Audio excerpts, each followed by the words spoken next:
नमस्कार, मैं हूं दिबांजलि मोइत्रा। गलवान घाटी के विवाद के बाद से चीन और भारत के बीच तनातनी जारी।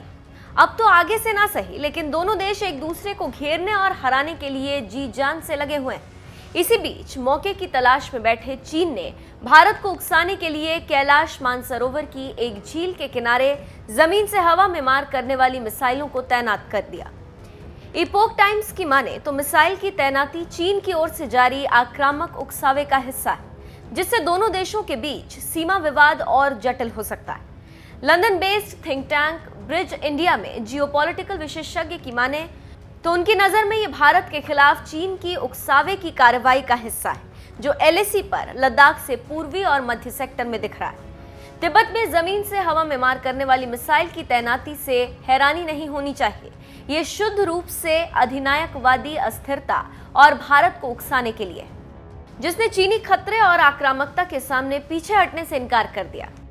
अमेरिका स्थित Houston institute initiative on the future of India and south Asia की डायरेक्टर की माने तो चीन धर्म और संस्कृति में विश्वास और उनका सम्मान नहीं करता। हमें यह ध्यान रखना चाहिए कि वे किसी धर्म को नहीं मानते। उनका मानना है कि धर्म जनता की अफीम है और वे जिस विचारधारा की परवाह करते हैं वो उनका कम्युनिज्म। वे प्रतीकों और प्रतीकवाद के बारे में परवाह नहीं करते। कैलाश पर्वत और मानसरोवर झील, जिसे आमतौर पर कैलाश मानसरोवर स्थल के रूप में जाना जाता है, 4 धर्मों द्वारा पूजनीय है और भारत में संस्कृति और आध्यात्मिक शास्त्रों से जुड़ा हुआ है। हिंदू इस स्थल को शिव और उनकी पत्नी पार्वती का निवास मानते हैं। तिब्बती बौद्ध लोग पहाड़ को कंग रिम्पोछे कहते हैं। जैन इस पहाड़ को अस्तपद कहते हैं और इसे वो स्थान माना जाता है जहां उनके 24 तीर्थंकरों में से प्रथम ने मोक्ष प्राप्त किया।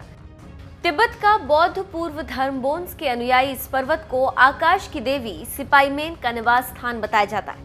ये पवित्र स्थल सिंधु, ब्रह्मपुत्र, सतलज और कर्णाली का उद्गम स्थल भी है। एक और जानकारी आपको देते चलें कि भारत भी चीन को सबक सिखाने के लिए पूरी तरह से तैयार है और उसी का नतीजा है कि चीन की हालत पतली हो रही, क्योंकि चीन को दक्षिण एशिया में कोई आंख दिखाने वाला नहीं और जो दिखाने वाला है वो है भारत। इसी वजह से चीन को लगता है कि भारत ही उसकी साम्राज्यवादी राजनीति को रोक देगा और इसी वजह से चीन और भारत के बीच जंग जैसा माहौल पैदा हो गया। यही कारण है कि बौखलाकर चीन इस तरह की हरकत कर रहा है।